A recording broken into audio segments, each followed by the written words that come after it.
Queridos, nós estamos dando hoje à noite continuidade à exposição da Carta aos Romanos e dessa feita estamos no capítulo 4, versos de 9 a 12, passagem para a qual eu chamo a sua atenção nesse instante. A leitura será feita do verso 9 até o verso 12. Romanos 4, de 9 a 12. Vem, pois, essa bem-aventurança exclusivamente sobre os circuncisos ou também sobre os incircuncisos? Visto que dizemos, a fé foi imputada a Abraão para a justiça. Como, pois, lhe foi atribuída? Estando ele já circuncidado ou ainda incircunciso? Não no regime da circuncisão, e sim quando incircunciso.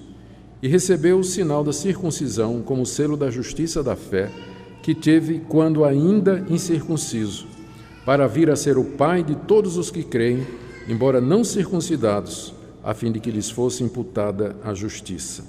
E pai da circuncisão, isto é, daqueles que não são apenas circuncisos, mas também andam nas pisadas da fé que teve Abraão, nosso pai, antes de ser circuncidado. Vamos orar pedindo que o nosso Deus nos ajude a compreender essa passagem. Parece um pouco confusa, complexa, tem muitos conceitos aqui, mas o que o apóstolo Paulo nos ensina aqui é da maior relevância para nós e para a nossa vida. Oremos.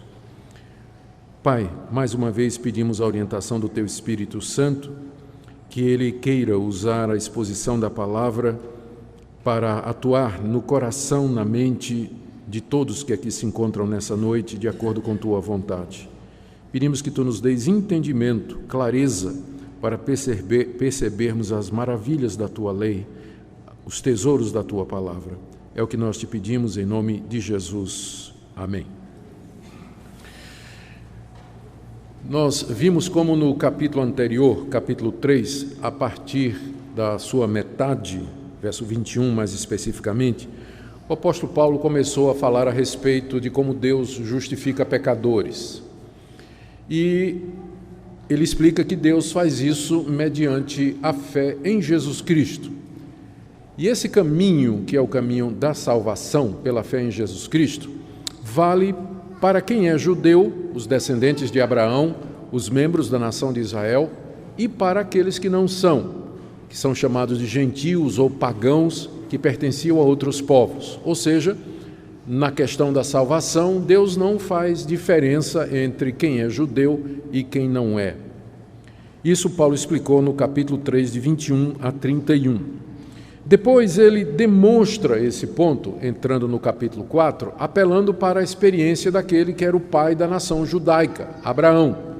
Abraão era considerado pelos judeus como o pai espiritual deles, o amigo de Deus, a pessoa que era, por excelência, o tipo ou padrão da obediência a Deus e que era o herói nacional. Paulo, então, toma Abraão e mostra que Abraão foi salvo pela fé e não pelas coisas que ele praticou. Paulo faz isso apelando para Gênesis capítulo 15, onde está escrito no verso 6 que Abraão creu em Deus e isso lhe foi considerado como justiça, ou seja, Deus considerou Abraão justo a partir do momento em que Abraão creu nas promessas que Deus havia feito. E depois Paulo também explica esse ponto citando Davi, que é um outro herói da fé, conhecido dos judeus, respeitado pelos judeus como sendo o rei por excelência e aquele que tinha recebido as promessas de cuja descendência viria o soberano que reinaria sobre Israel. Paulo faz isso no capítulo 4, do verso 6 até o verso 8. Ou seja, o tempo todo Paulo está dizendo, escrevendo e dizendo: Deus salva pecadores mediante a fé em Jesus Cristo. E nisso não tem distinção, quer seja para os judeus, para o povo de Israel, quer seja para os não-judeus. Está demonstrado na vida de Abraão, está exemplificado na vida de Davi. Agora aqui no texto que nós lemos, Paulo está levantando o seguinte questionamento. Ok, Abraão foi justificado pela fé. Vamos imaginar um judeu respondendo a Paulo. Eu concordo com você, Paulo. Concordo, Abraão foi justificado pela fé e não pelas obras da lei. Mas convenhamos, Abraão é o pai dos judeus. ele é o pai dos circuncidados. Ele se circuncidou e toda a sua descendência foi circuncidada. Isso não prova que a salvação é somente para os descendentes de Abraão? E o que Paulo responde aqui no trecho que eu li para vocês é que, na verdade, Abraão, quando foi salvo, ele nem circuncidado era. Logo, a salvação não é por conta da circuncisão e não é para os descendentes físicos de Abraão somente, mas é para todo mundo, em toda parte, que crê em Jesus Cristo, que tem fé nas promessas de Deus, como Abraão teve antes de ser circuncidado. Então, esse é o ponto que Paulo está fazendo aqui nessa passagem. O que eu quero ver com vocês nessa noite é como ele levanta esse assunto, a resposta que ele dá, explicando a sequência histórica da vida de Abraão e algumas aplicações que eu quero fazer para nós nessa noite, na expectativa de que Deus nos abençoe e que saiamos tocados, abençoados pela sua palavra nessa noite. Vamos então examinar o texto, começando com a pergunta que Paulo levanta no verso 9. Vem, pois, essa bem-aventurança exclusivamente sobre os circuncisos ou também sobre os incircuncisos, visto que dizemos que a fé foi imputada a Abraão? Paulo aqui está fazendo uma referência àquele episódio conhecido de Gênesis capítulo 15, quando Deus apareceu a Abraão e renovou as promessas que lhe havia feito. Gênesis 15. Depois desses acontecimentos, veio a palavra do Senhor a Abraão numa visão, e Deus lhe disse: Não temas, Abraão, eu sou o teu escudo, e teu galardão será sobremodo grande. Respondeu Abraão: Senhor Deus, que me haverás de dar, se continuo sem filhos? Fazia vários anos que Deus tinha aparecido a Abraão e tinha dito para ele: você vai ter muitos filhos, e um deles vai ser rei em Israel, e dele e nele serão benditas todas as nações da terra. Mas o tempo passou e Abraão não tinha filhos e a mulher dele era estéril. E Deus apareceu de novo e disse: tua recompensa vai ser grande. E Abraão disse: mas como? Eu não tenho filho, estou ficando velho e minha mulher é estéril. Como é que vai acontecer isso? O tempo está passando e o que o Senhor prometeu não está acontecendo. E ele disse ainda, verso 2: Senhor Deus, eu continuo sem filhos, e o herdeiro da minha casa é o Damasceno Eliezer. Ou seja, no caso de Abraão não ter filhos, quem ia herdar toda a propriedade dele, o nome dele, todas as riquezas de Abraão, seria o mordomo da casa dele, que era um homem de Damasco chamado Eliezer.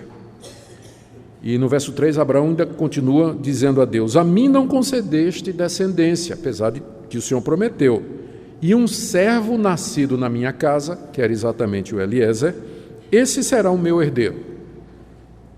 A isso respondeu logo o Senhor, dizendo: não será esse o teu herdeiro, mas aquele que será gerado de ti, esse será o teu herdeiro. E então o conduziu para fora, o que dá a impressão de que Abraão teve essa visão quando estava na tenda dele, não é? De noite. Deus então o conduziu para fora e disse: olha para os céus e conta as estrelas, se é que podes.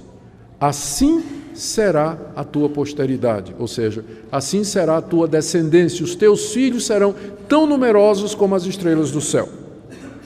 E diz o verso 6, que Abraão creu no Senhor, e isto lhe foi imputado para a justiça.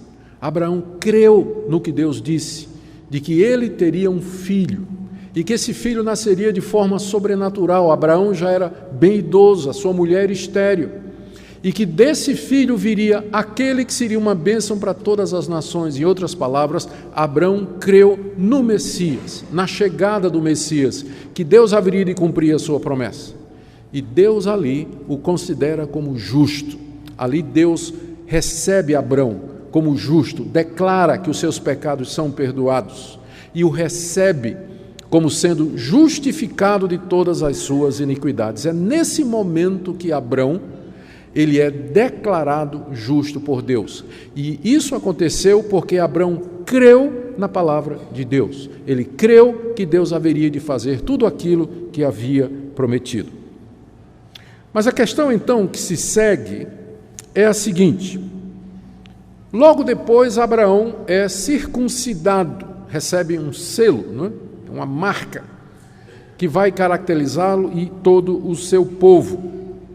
Isso não significaria, então, de que essa justiça pela fé seria para Abraão e os seus descendentes e que outros povos estariam excluídos completamente? Essa era uma pergunta que os judeus que estavam lá em Roma e que talvez faziam parte da igreja, ao receber essa carta, eles levantariam essa questão, dizendo: olha, mas Abraão é o pai dos judeus e ele se circuncidou e toda a sua descendência. A circuncisão era e se tornou a marca distintiva de todos os judeus. Aqui, essa passagem só vai fazer sentido para nós se a gente estiver bem consciente da importância da circuncisão para o judeu. A circuncisão era a remoção da carne do prepúcio, ou seja, da pele que cobre o órgão masculino. E foi determinado por Deus para ser no órgão masculino, provavelmente porque era um selo, um símbolo da aliança de Deus com aquela pessoa e os filhos daquela pessoa. Daí a circuncisão. E a circuncisão acabou se tornando o marcador nacional de identidade. O judeu se definia como sendo circunciso. Quando uma criança nascia, quando o menino nascia, aos 8 dias ele era levado ao rabino, e o rabino então executava aquela operação. E o menino então era considerado como um judeu legítimo, a ponto de que se um menino não fosse circuncidado, mesmo que ele era da linhagem de Abraão, da raça de Abraão, ele não era considerado judeu. Mais adiante, para poder participar da Páscoa, de todas as festas, entrar no templo, oferecer sacrifícios, tinha que ser circuncidado. Se não fosse, não podia fazer nada disso. A circuncisão era tão importante que os judeus diziam que ninguém circuncidado entrava no inferno. E que se um judeu fosse tão ruim que merecesse o inferno, Deus mandava um anjo descircuncidar ele, para que ele pudesse ir para o inferno descircuncidado, porque circunciso nenhum entraria no inferno, porque o judeu entendia que a circuncisão era a marca da salvação do povo de Deus e identificava a descendência legítima de Abraão. Então, é muito importante para o judeu essa questão da circuncisão. Daí então essa pergunta: se Abraão foi justificado pela fé, depois ele foi circuncidado e toda a sua descendência, isso não significa que a salvação é somente para os judeus circuncidados, estariam excluídos as outras nações? Os gentios então estão condenados e sem esperança? E aqui também é preciso lembrar como é que os judeus viam os gentios, os pagãos. Eles olhavam para os pagãos como incircuncisos. Os filisteus que moravam na costa do mar Mediterrâneo, os egípcios eram considerados incircuncisos, os gregos e os romanos tinham nojo dessa questão de circuncisão e viam com estranheza esse costume que o judeu tinha de fazer isso com os meninos aos 8 dias. E os judeus olhavam para esses povos como sendo condenados, indignos da salvação e merecedores do inferno. Eram pecadores sem perdão, alheios da vida de Deus, a ponto de que era proibido para o judeu sentar para comer com um não circunciso. Se um judeu sentasse com um povo alguém de outra raça, que não era circuncidado, e comesse daquela comida, ele era considerado imundo ou impuro, e ele tinha que passar por todo um processo de purificação, e no templo oferecer sacrifícios e tudo mais. Por isso que lá nos evangelhos, Jesus conta até a história, né, de que mostra até que os fariseus, quando iam para o mercado, comprar comida e outras coisas, quando chegava em casa, lavava tudo, lavava as mãos, lavava o que tinha comprado no mercado, mas não era por higiene, não, era uma lavagem espiritual, para poder se livrar da contaminação, porque sabe lá se passou na mão do gentio, né? A fruta que ele comprou, não sei de onde veio, o animal que ele comprou lá, se foi um gentio que cuidou e tudo mais. Então o judeu tinha essa distância dos gentios. Então a separação era muito grande entre judeu e não judeu naquela época, era muito grande. Daí então essa pergunta: a salvação de Deus, ela era só para os judeus, os descendentes de Abraão, os circuncidados, ou era para os outros povos também, já que Abrão, ele foi circuncidado? A resposta de Paulo está aí nos versos de 10 a 12. Ele começa dizendo que Deus, lembrando a sequência histórica dos fatos. A sequência histórica dos fatos. Verso 10, Paulo diz, responde com uma outra pergunta. Como, pois, lhe foi atribuída? Como é que a justiça de Deus foi atribuída a Abrão? Estando ele já circuncidado ou ainda incircunciso? E aí ele responde, não no regime da circuncisão, e sim quando incircunciso. O que Paulo está fazendo aqui é uma revisão da história de Abraão que está no livro de Gênesis. A sequência é fácil. Capítulo 12, Deus aparece a Abraão quando Abraão era um pagão, adorador de deuses estranhos, morando numa cidade chamada Ur, na região da Caldeia, que fica lá na Mesopotâmia. Deus apareceu para ele e disse para ele, Abraão, sai dessa terra, da tua parentela, vai para a terra que eu vou te mostrar. De ti farei uma grande nação. Abençoarei os que te abençoarem, amaldiçoarei os que te amaldiçoarem. Em tua descendência serão benditas todas as nações da terra. Sai daqui, vai para a terra que eu vou te mostrar. Isso foi em Gênesis capítulo 2.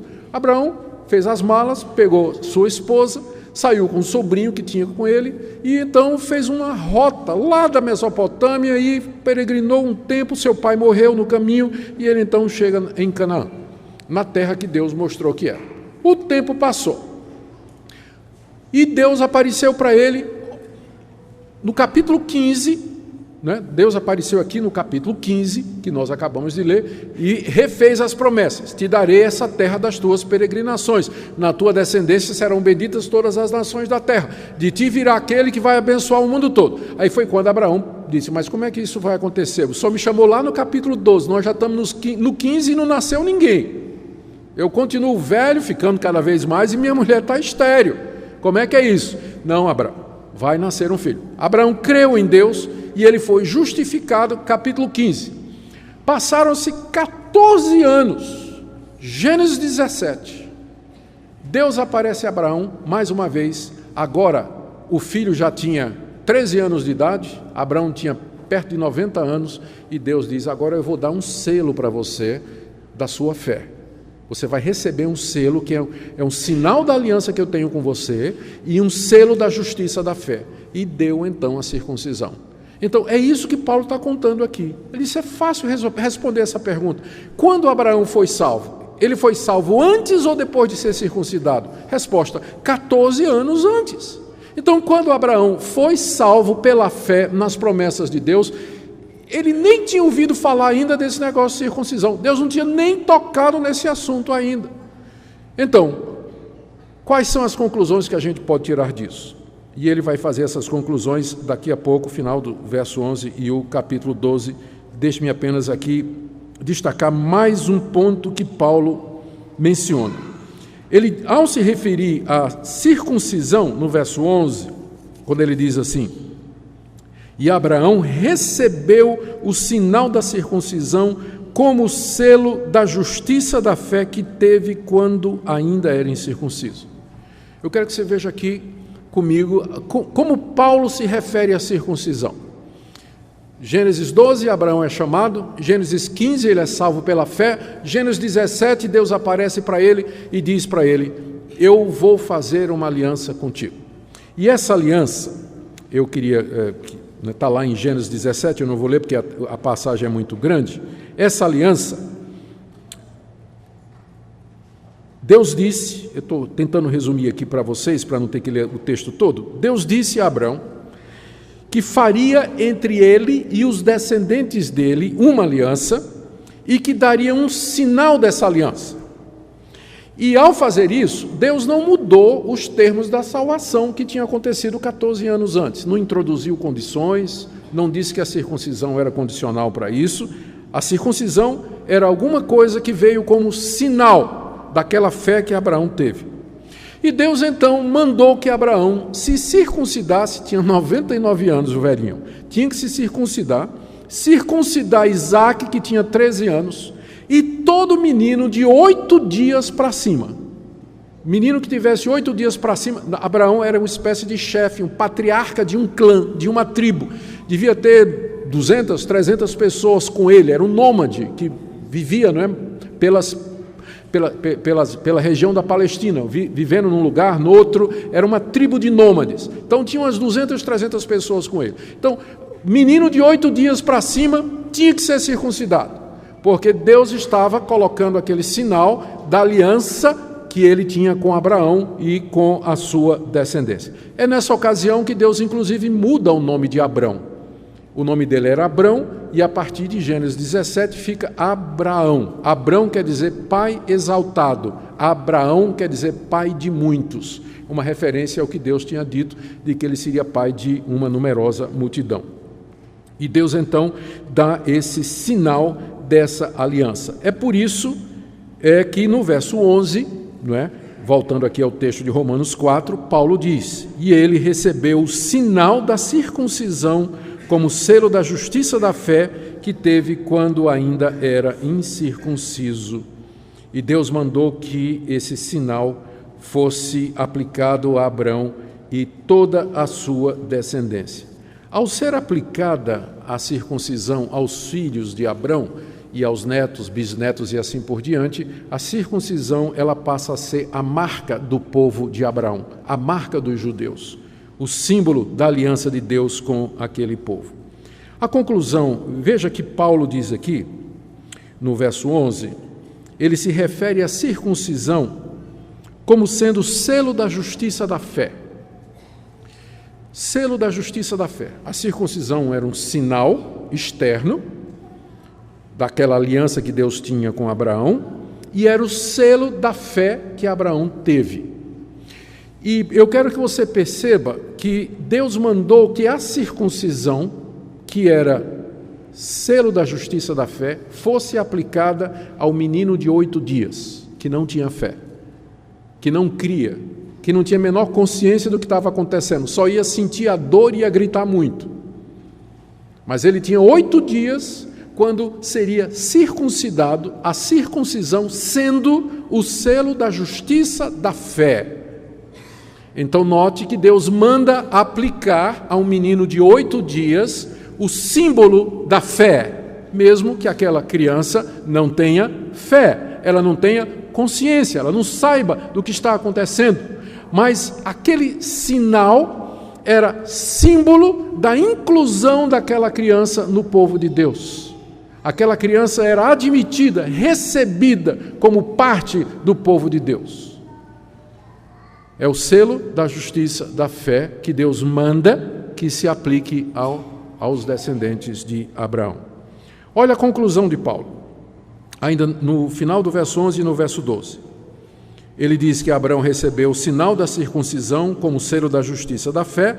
Aí vem a resposta: para vir a ser o pai de todos os que creem, embora não circuncidados, a fim de que lhes fosse imputada a justiça. Em outras palavras, Abraão é pai espiritual de todo aquele que crê em Deus, nas promessas de Deus, ainda que não seja circuncidado. Isso significa você e eu. Nós que somos gentios, brasileiros, nós não somos judeus, não somos circuncidados, não recebemos essa marca, mas nós somos legitimamente filhos de Abraão. Ele é o pai de todos os que creem como ele creu. Ele é o pai de todos aqueles que confiam em Jesus Cristo como sendo o Messias. Por isso é correto dizer que a igreja, que é composta de todos aqueles que creem em Jesus Cristo, ela é a continuação espiritual dos judeus. Deus não tem 2 povos, ele nunca teve 2 povos. Ele sempre teve um povo, que é aquele povo que crê nele, quer seja judeu, quer não seja. E a prova disso é Abraão. Abraão, quando creu, ele não tinha sido circuncidado, nem havia o conceito de judeu ainda. Então, a igreja cristã, ela é a continuação espiritual da nação de Israel, porque ela anda nas pisadas de fé que Abraão teve. Como Paulo está dizendo aqui, que Abraão foi salvo antes da circuncisão para ser o pai de todos os que creem. Então, eu sou filho de Abraão e sou herdeiro das promessas de Abraão. E assim é todo aquele que crê. E aí no verso 12, Paulo diz que não somente Abraão é o pai dos gentios que creem, mas ele também é o pai dos judeus que creem. Pai da circuncisão, verso 12, isto é, daqueles que não são apenas circuncisos, mas também andam nas pisadas da fé que teve Abraão, nosso pai, antes de ser circuncidado. O que Paulo está dizendo aqui é que Abraão também é pai dos judeus, mas não de todo judeu, do judeu que anda nas pisadas da fé que Abraão teve. Em outras palavras, um judeu que não crê em Jesus, o Messias, o filho de Abraão prometido, ele não pode legitimamente dizer, à luz disso aqui, que Abraão é pai dele. Ou seja, eu sou mais judeu do que ele, nos termos de Paulo. Porque eu tenho a fé que Abraão teve, mas que ele não tem, esse judeu não tem. Ou seja, Abraão é o pai dos que creem, quer sejam judeus, quer sejam gentios. E recebeu uma marca disso. Eu quero aqui lembrar que Paulo já tinha tocado nesse ponto antes. No capítulo 2, de 1 a 24, ele havia demonstrado que tanto os judeus como os gentios estão debaixo da condenação de Deus, todos são pecadores. No capítulo 2, de 25 a 29, ele tinha dito que o verdadeiro judeu é aquele que é por dentro, e que a circuncisão, ela representa a circuncisão do coração, é isso que vale diante de Deus. E também no capítulo 3, de 29 a 30, quando acabou de falar a respeito da justificação, nós vimos isso há pouco tempo atrás, Paulo disse que Deus justifica pela fé o judeu e também pela fé o gentio. E agora ele ratifica tudo isso com a experiência de Paulo. Deixa eu tentar fechar isso aqui. Quais seriam as implicações? O que a gente pode aprender disso aqui? Eu quero trazer algumas lições para nós aqui, depois fazer uma aplicação. A primeira lição que eu queria trazer para nós aqui é essa da continuidade entre o Antigo Testamento e o Novo Testamento. Aqui nós vemos pelo menos duas coisas, dois elementos de unidade e continuidade entre o Antigo Testamento e o Novo, a antiga dispensação e a nova. A primeira delas, o primeiro elemento de continuidade, ou seja, o que sempre foi igual, é a maneira como Deus justifica pecadores. Às vezes as pessoas olham para o Antigo Testamento e porque vêm aquelas leis, os 10 mandamentos, todos aqueles rituais, eles imaginam que no Antigo Testamento Deus perdoava pecadores ou Deus justificava, salvava pecadores pela lei. Mas no Novo Testamento Cristo aboliu a lei e agora é pela graça. Então muita gente olha para o Antigo Testamento e só vê lei, e olha para o Novo Testamento e diz, é só graça. Isso é um equívoco muito grande.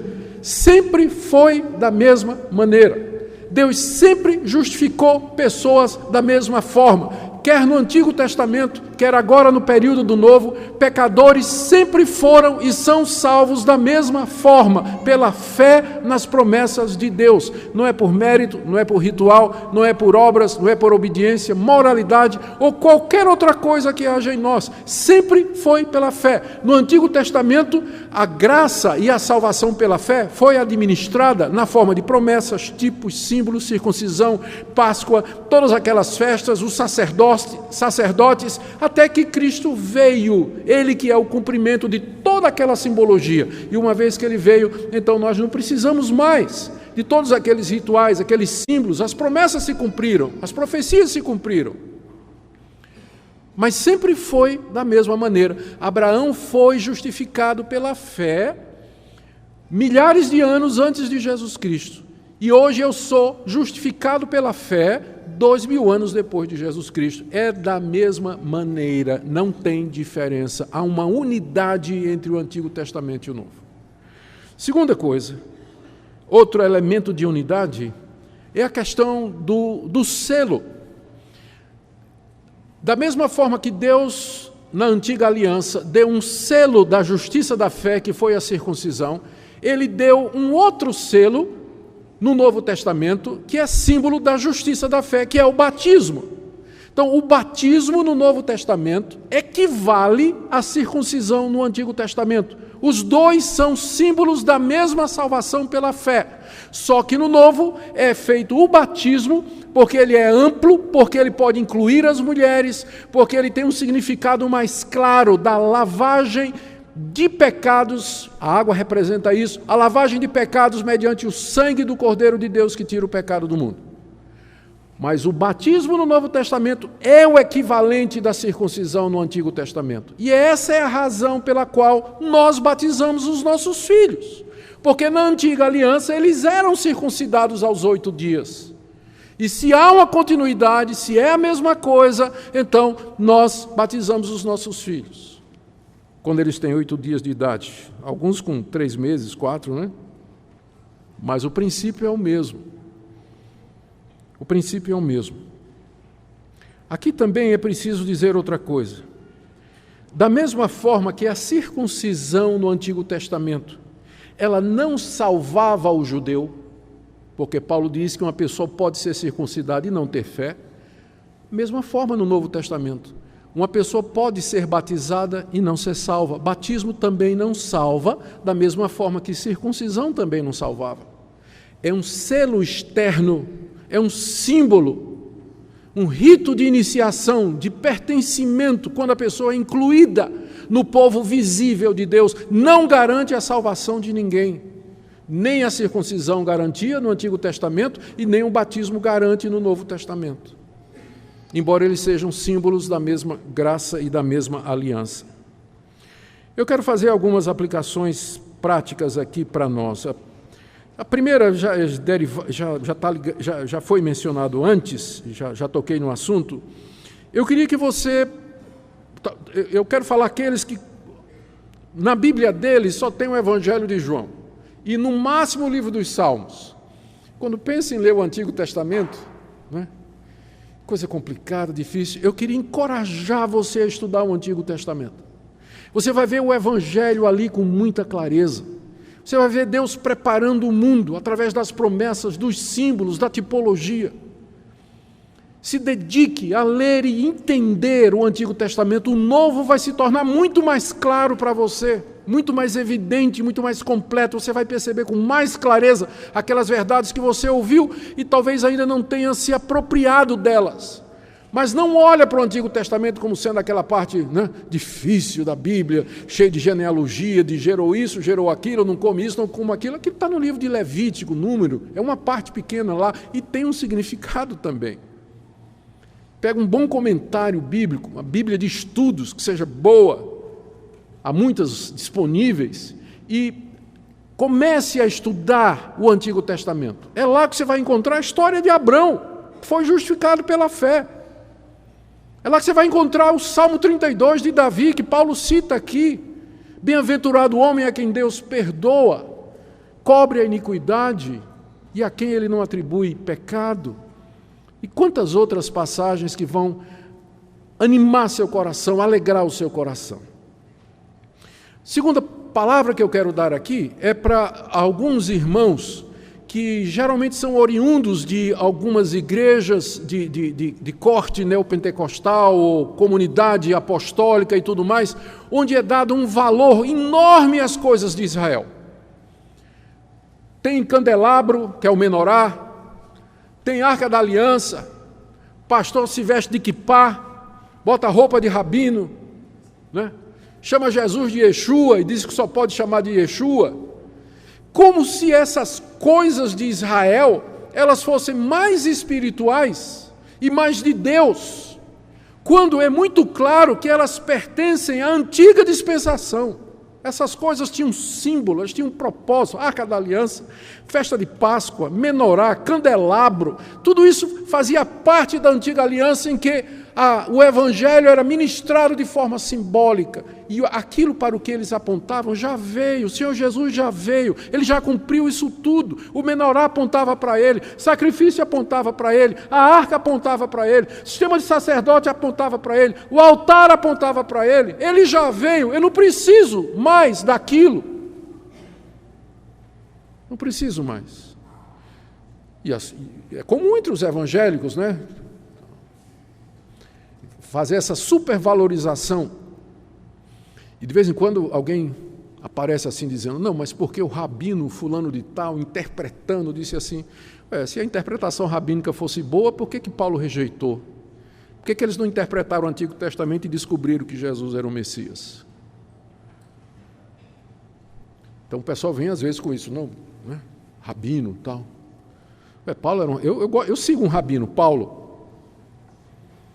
de Tarso. Esse é bom. Esse entendeu bem o Antigo Testamento, corretinho. E se outro rabino não bate com ele, eu fico com Paulo, desculpe. Ele interpretou correto o Antigo Testamento pela graça de Deus. Então, pare de valorizar estas coisas, são sombra. Lê o livro de Hebreus, isso faz parte de uma aliança provisória, rudimentar e passageira, e que deu lugar à nova aliança em Cristo Jesus. Deixe-me dar também aqui uma palavra às pessoas que talvez estejam aqui nessa noite e que, de alguma forma, às vezes isso é um pouco inconsciente, a pessoa nem percebe. A expectativa dessa pessoa é de que será salva mediante algum tipo de merecimento. Isso é muito sutil, porque o coração do homem é de tal forma orgulhoso e arrogante que o conceito da graça, da salvação gratuita, completamente gratuita, mediante a obra completa de Cristo, é alguma coisa estranha. Lá no fundo a gente quer merecer a salvação. E aí a gente sai acrescentando alguma coisa. Não, eu sou salvo pela fé em Cristo Jesus, é verdade, mas depende do meu esforço. Não, vai depender da minha dedicação, vai depender se eu leio a Bíblia todo dia, vai depender de eu fazer campanha, vai depender disso, vai depender daquilo, da minha moralidade. Alguns são mais ousados e aí vão incluir a guarda de um dia da semana, a observação de determinados rituais, fazer promessas, fazer intenções e tudo mais, e por aí vai. Não. Aqui é muito claro, Abraão, pai da fé, ele creu em Deus. Naquela noite Deus disse, olha as estrelas, Abraão, conta, assim será a tua descendência. Abraão creu na palavra de Deus, ele não fez nada. Não fez absolutamente nada. Não foi a moralidade dele, não foi a legalidade dele, não foi mérito dele, não foi a santidade dele, não foi o esforço dele, não foi absolutamente nada. Foi a palavra de Deus que entrou no seu coração e ali encontrou guarida. Abraão creu em Deus e isso lhe foi imputado para a justiça. E essa palavra é uma palavra de esperança para pecadores como vocês e como eu. Nós somos pecadores, somos indignos de Deus. E se a salvação não fosse pela graça, mediante a palavra de Deus que nos é dada, onde as suas grandes promessas chegam até nós todos estaríamos perdidos. Por isso que, quem sabe, nessa noite é o momento de você renunciar a você mesmo, ao orgulho, à autonomia, a esse desejo de merecer alguma coisa e se lançar livremente nos braços de Deus, na mediação de Jesus Cristo, e dizer, Senhor, não trago nada comigo, a não ser a minha culpa e a minha condenação. E eu peço que o Senhor me perdoe, que o Senhor me receba. Eu quero a plena redenção, a justificação pela fé que há em Cristo Jesus, e eu quero recebê-la exatamente como Abraão recebeu e foi declarado justo por Deus. Quem sabe nessa noite, quando o Senhor está perto, quando a palavra dele está chegando no seu coração. A minha última palavra tem a ver com a importância do batismo. O que salvou Abraão foi a fé, mas Deus deu um sinal externo, que foi a circuncisão. E os sinais externos, eles têm alguns objetivos. Eles funcionam como selos, como confirmação, identificam e nos separam daqueles que não têm esse selo, marcam o povo de Deus, ainda que externamente.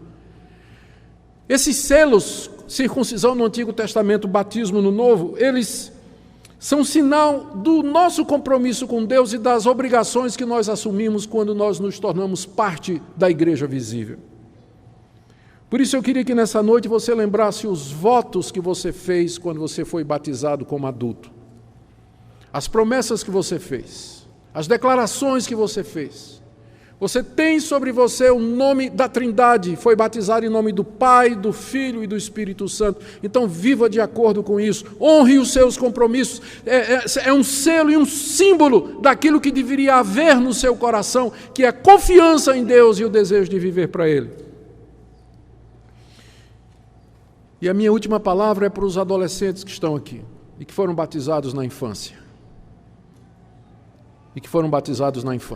Receber o selo da aliança. Eu queria que você imaginasse e soubesse de que o fato de que você foi trazido pelos seus pais para receber o selo da aliança quando você era criança, não significa que você está salvo automaticamente, que você é um cristão por conta disso. Mas você precisa crer no seu coração. Você precisa se arrepender dos seus pecados e se converter a Deus. Senão, isso de nada vai lhe adiantar. Você não será salvo pelo batismo que lhe foi administrado quando criança, e nem pela fé dos seus pais, e nem pela sua presença na coletividade que é a igreja.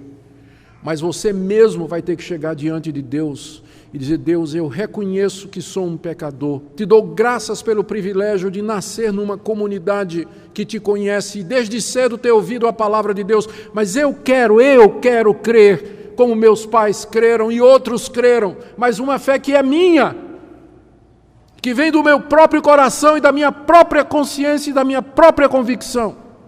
Porque eu lhe digo que se você não fizer isso, nada que seus pais fizeram e que a igreja fez por você vai lhe salvar do juízo de Deus e da condenação que está sobre você por conta dos seus pecados, que você conhece tão bem.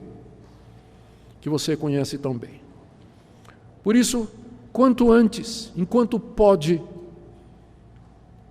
busque a plena redenção que há em Cristo Jesus, lembrando que você já recebeu o selo da promessa, a marca da aliança, e que você deve viver de acordo com isso.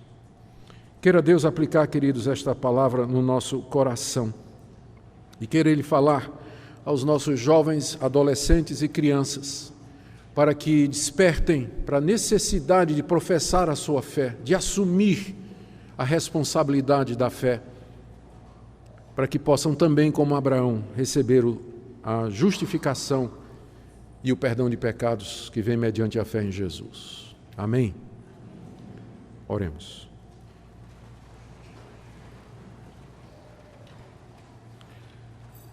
Ó Deus, se não fosse pela graça, nenhum de nós poderia ser salvo ou recebido por Ti. Te damos graças pelo crente Abraão, que creu em Deus, e isto lhe foi imputado para a justiça. Te damos graças, Senhor, porque o Senhor levantou a nação de Israel e lhe deu a circuncisão como símbolo da circuncisão do coração, da regeneração e do novo nascimento. Te agradecemos, Senhor, porque Teu Filho veio e cumpriu todas as promessas, tipos e figuras. Te damos graças que podemos olhar para trás e ver a história e nos alegrarmos na fidelidade das Tuas promessas. Oramos, Senhor, pelos nossos filhos, pelas crianças, adolescentes e jovens, que receberam como os filhos de Abraão, no Antigo Testamento, o selo da justiça da fé pelo batismo. De que eles possam despertar, Senhor, despertar-se para crer, mediante o arrependimento das obras mortas e confiança na obra completa do Senhor e Salvador Jesus Cristo. Ajuda-nos a viver de acordo com Tua palavra, sempre por amor do Teu nome. Amém.